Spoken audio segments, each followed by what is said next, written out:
Hello dosto, welcome back to my channel. Now we will start this topic of material management. So material management क्या है? Material management जानने से पहले we will think about what is material and what is management. So material is that raw material बोल सकते हो या end material बोल सकते हो. तो that is a finish good और रॉ मटेरियल, कुछ भी आप मटेरियल में हो सकते हैं. And what is management? तो मैनेजमेंट आपका उसका प्लानिंग क्या हो गया, ऑर्गेनाइजिंग क्या हो गया, जिससे कि मटेरियल का रेट जो है वो कम से कम दामों में प्रोडक्ट बन के कस्टमर को मिल जाए और हमें भी प्रॉफिट हो जाए.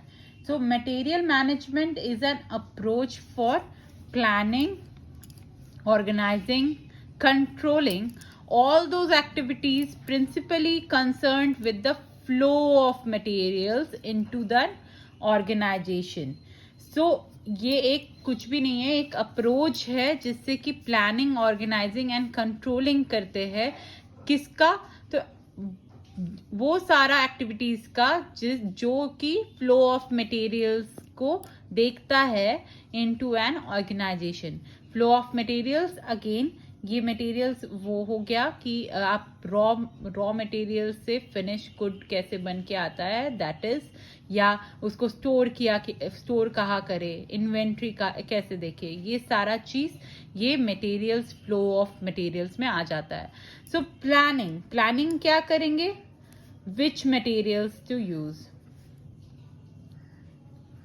विच material is needed, when it is needed, and how much it is needed. Sorry for the writing दोस्तों.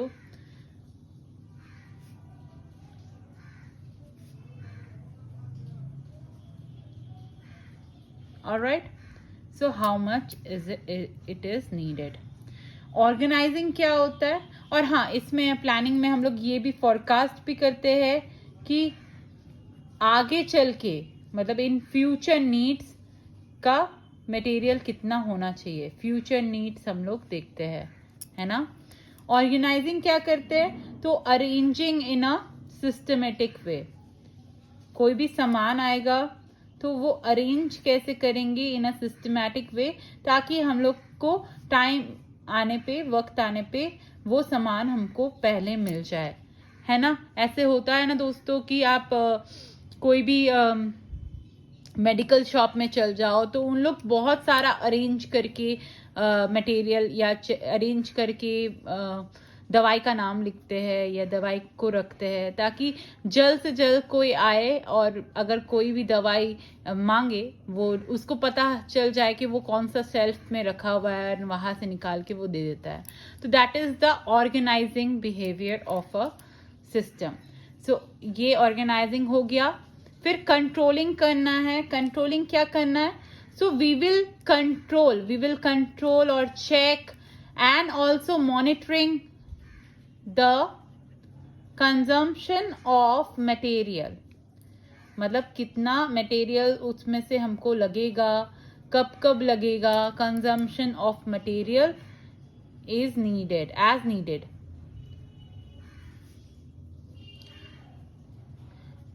तो कंट्रोलिंग कैसे करते हैं दोस्तों, कब कब हमें मटेरियल चाहिए, कब चाहिए, कहाँ चाहिए, ये मॉनिटर करते हैं, कितना चाहिए. तो ये हम लोग कंट्रोल करते हैं, क्योंकि अगर ज़्यादा भी आप मटेरियल दे दोगे तो जो प्रोडक्शन है वो खराब हो जाएगा. अगर कम मटेरियल दोगे तो ऑब्वियसली दोस्तों वो नहीं होगा. So this is an controlling. So material management is an approach for planning, organizing, controlling all those activities which is principally concerned with the flow of material into an organization.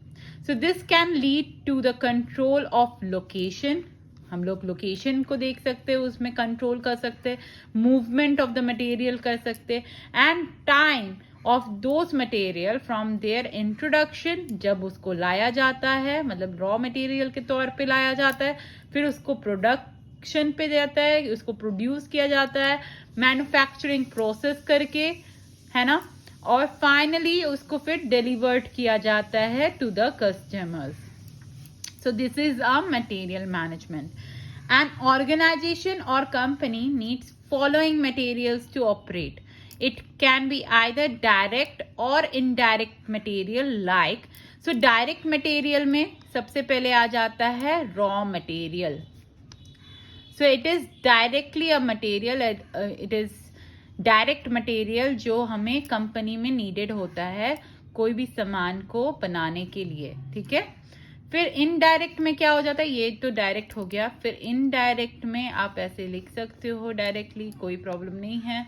Indirect में all those material आ जाता है जो कि raw material के अलावा हो. ठीक है. तो इसमें क्या क्या हो जाएगा, जैसे कि मशीन्स हो गया.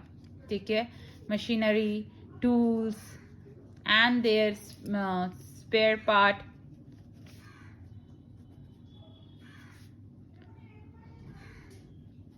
ठीक है. फिर उसके बाद आ जाता है आईटी एसेट. मान के चलो कि कंप्यूटर्स है या हमें डेटाबेस करना है. So this all are other material जो कि यूज होता है. इसको भी जगह चाहिए. लैपटॉप हो गया, ये इसको रखना है. सो ये एक मटेरियल मैनेजमेंट जो है. दूसरा मटेरियल भी होता है जो हमें चाहिए होता है. प्रिंटर्स हो गया, स्कैनर होता है, जितना भी आईटी मटेरियल हो गया वी कैन राइट ओवर है. बारकोड रीडर हो गया, या आप लिख सकते हो और भी जितना भी मशीन्स है इस पे जो कंप्यूटर से रिलेटेड है, यू कैन राइट ओवर है. द नेक्स्ट इज जो सेफ्टी प्रोडक्ट्स होता है ना, जैसे आप देखते होगे कोई भी मशीन, कोई भी प्रोडक्शन एरिया में आप देखते होगे फायर ब्रिगेड का फायर एक्सटिंग्विशर रखा रहता है. तो that is a safety products which should be checked regularly along with this material to kept in the production like facility. Okay, so personal protective equipments, these all are material which is not needed for the production. जो है मतलब जो product बनना है वो नहीं है, but it is for the employees जो उसको प्रोटेक्ट कर सके. दैट इज एग्जाम्पल जैसे सेफ्टी हेलमेट हो गया या शूज हो गया, है ना. जो लोग काम करते हैं, रोड वोड बनाते हैं, आप देख सकते हो कि उन लोग शूज यूज करते हैं या हेलमेट यूज करते हैं. सेफ्टी बेल्ट हो गया, ईयर प्लग्स हो गया. अगर कोई आप ऐसे कारखाना में काम कर रहे हो जहाँ पे बहुत ज़्यादा साउंड है तो ईयर प्लग्स यूज़ करना है. या आप कहीं पे ग्लव्स यूज़ करता है, गॉगल्स यूज़ करता है, सो दैट एम्प्लॉयज़ का प्रोटेक्शन हो सके. फिर other than this there are other furnitures which should be maintained, furniture items. Or rather than that we can write stationery items. Stationery items में क्या आ गया, जैसे कि पेन, पेपर, फाइल्स, फोल्डर, ये सारा चीज जो है वो स्टेशनरी आइटम्स में आ गया. This is the main what is material management, how we and what type of material is needed for a company to operate. हो गया. इसके बाद we will see 5 R's or we can say the objective of material management.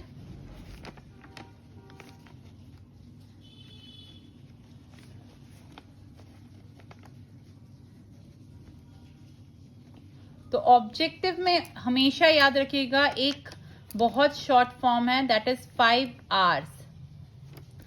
क्या है आपको 5 R क्या है, तो R मतलब हो गया राइट. तो मैं 5 बार राइट लिख लेती हूं दोस्तों पहले. ठीक है.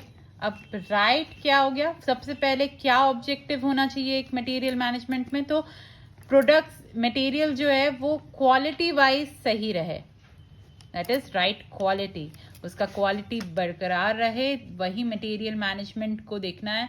आप देखते होगे कि जो आप कोई भी स्टोर में जाते हो मिल्क लेने या कोई भी चीज़ लेने जाते हो तो आप एक्सपायरी प्रोडक्ट देखते हो। तो जो बाद में रखा हुआ मिल्क रहता है ना, वो अगर कोई नया स्टॉक आता है तो उन लोग क्या करते हैं ना, पीछे रख देता है, क्योंकि जो पीछे वाला जो पहले का स्टॉक है उसको पहले आउट करना है। तो दैट इज यहाँ पे फर्स्ट इन फर्स्ट आउट वाला चीज हो जाता है, तो सो दैट द क्वालिटी जो है वो मेंटेन रहे। द सेकंड है राइट क्वांटिटी, कितना मटेरियल रखना है, हिसाब से रखना है, कम ना पड़े और ज़्यादा भी ना पड़े, सो दैट कि मेंटेन होते रहे क्वांटिटी फॉर द प्रोडक्शन। ठीक है, फिर उसके बाद आता है राइट प्राइस, कि हमें सही समय पे सही दाम से मटेरियल खरीदना है और सही समय आने पे उसको बेचेंगे तो सही प्राइस भी मिलेगा। तो यस दोस्तों, the next is right time, कब उसको खरीदना है, कब उसको बेचना है, so that we can gain the profit. और कम से कम में हम लोग रॉ मटेरियल खरीद रहे और ज़्यादा से ज़्यादा में हम लोग प्रॉफिट बना के उसको सही टाइम में बेच दे। सो जैसा कि एक एग्जाम्पल एक हम लोग दे सकते हैं, that is of Diwali. So always we can see that Diwali में जितना भी फटाका वगैरह आता है, ठीक है ना, वो आप एक ऐसा एग्जाम्पल लेके चल सकते हो कि फटाका वगैरह जितना भी आता है वो दिवाली के पहले तक या दिवाली के दिन तक जितना बिकना है बिक गया, नहीं तो उसके बाद क्या हो जाता है, वो रखा रह जाता है और या तो शादी वादी में यूज हो गया, या कभी एक होता है ना कि एक उतना अमाउंट में नहीं बिकता है जितना अमाउंट में दिवाली के पहले या दिवाली के दिन बिक जाता है। तो ये एक राइट टाइम या राइट प्राइस में बिक जाता है। जैसे कि आप राखी या ये में भी देख सकते हो कि राखी बेचने या राखी के टाइम आप अगर राखी लेने जाते हो कहीं पे, तो आपको कहीं पे भी होता है ना 20-40 का जो है राखी वो 20-40 में ही बेचता है या उससे ज्यादा बढ़ा के बेचता है।